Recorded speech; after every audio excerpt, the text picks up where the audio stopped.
Trump is having an absolute field day with this one.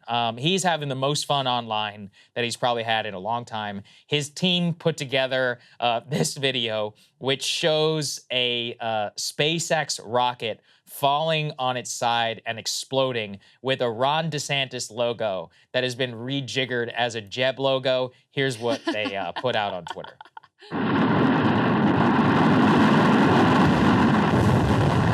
You know, I didn't even pick up on the Jeb exclamation point on there. First thing I saw, I was like, that's Jeb. It's a stroke of genius. Look, you got to give it to Trump.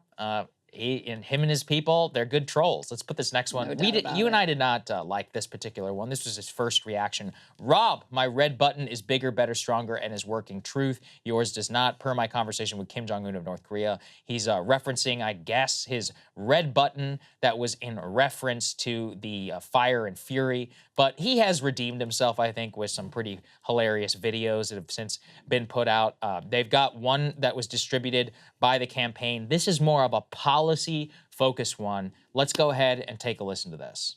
2016, President Trump defeats the liberals and heads to Washington to drain the swamp.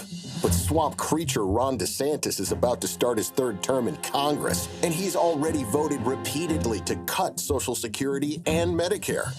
2017, Trump passes huge tax cuts for nearly everyone. And Ron DeSantis, he's pushing a bill that would swap those tax cuts for a new 23% national sales tax, making families pay more. 2018, Trump is building the wall, securing the border, fighting the invasion, while Ron DeSantis is voting against funding for Trump's wall. In Washington, one was a leader and one let us down. So what can you see from there? One was a leader, one let us down. They're having a much more policy case that they're prosecuting. And that's why I actually think their two-pronged attack has been smart. They've both been trying to hit him on Trump is the real person on immigration. Also, this didn't escape some commentary, but it did not escape me. DeSantis actually pledged to finish the border wall in his Fox interview last night. And I was like, that's smart because it's one of the most common critiques that I hear from like MAGA Republicans who support DeSantis is like DeSantis actually believes and is going to do what Trump said he was going to do.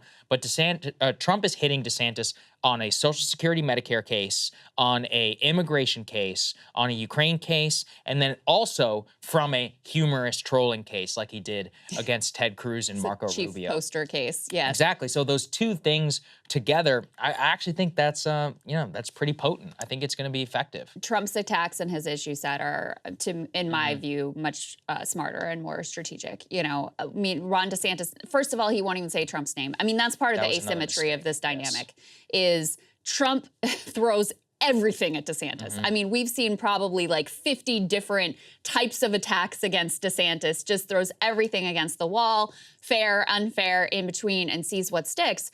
But the most consistent things they seem to be leaning into are Medicare and Social Security, maybe number one. I mean, I hear that from Trump and from his team very often.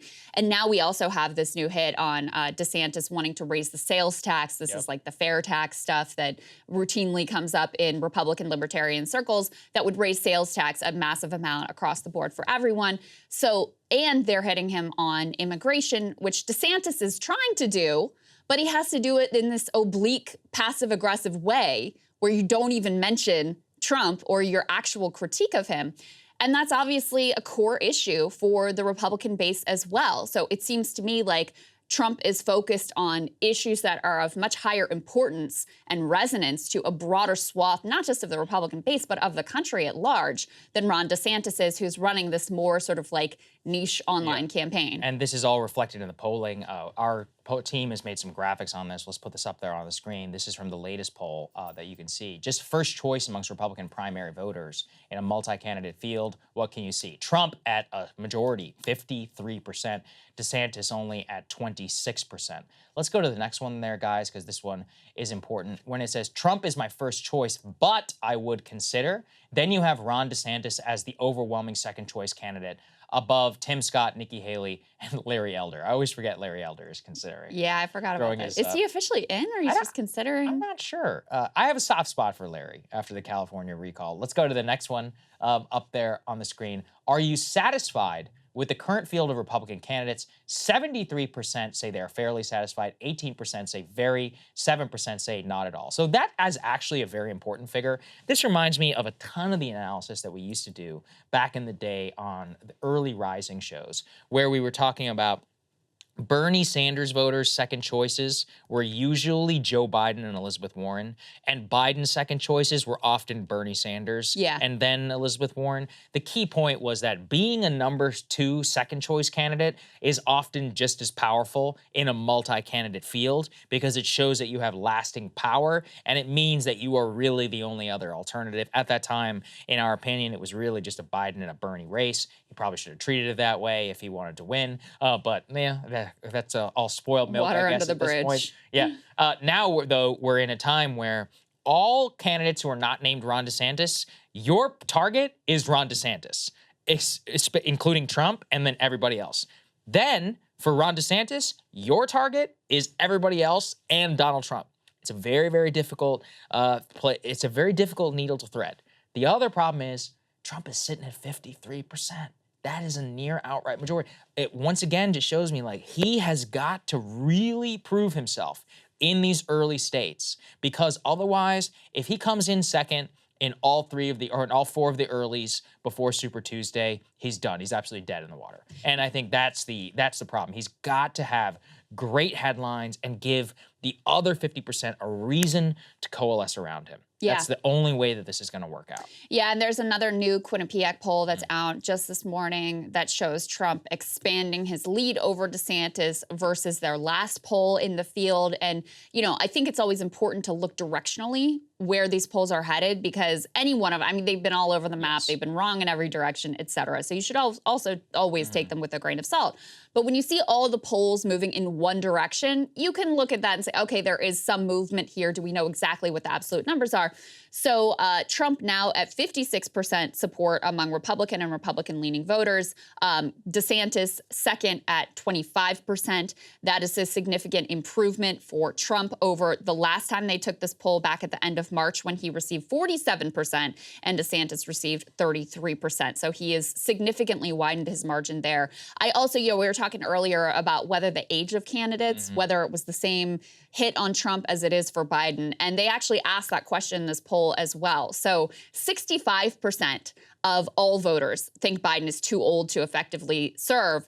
With Trump, the numbers are almost reversed. 59% think Trump is not too old to effectively serve. Only 36% think that he is. And I would bet within the Republican primary, those numbers are probably even further apart. Right. Like more Republicans feel that he is up to the task of serving in the next term. So I'm just not sure that that generational contrast in the Republican primary is going to be an effective hit on him.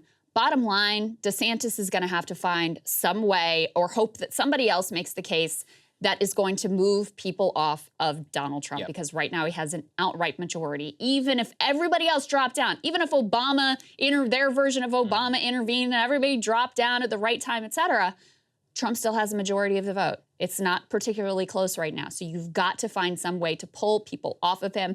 Maybe the answer is a strong showing in early states. I'm skeptical that that dynamic is going to work out for him, though. We'll see. Yeah, I mean, this is also, I think people need to understand, we are not going to be talking mostly in general election terms till that time comes, because we have a narrow slice of the electorate whose opinion is what determines this. I don't think it should be that way, but it is.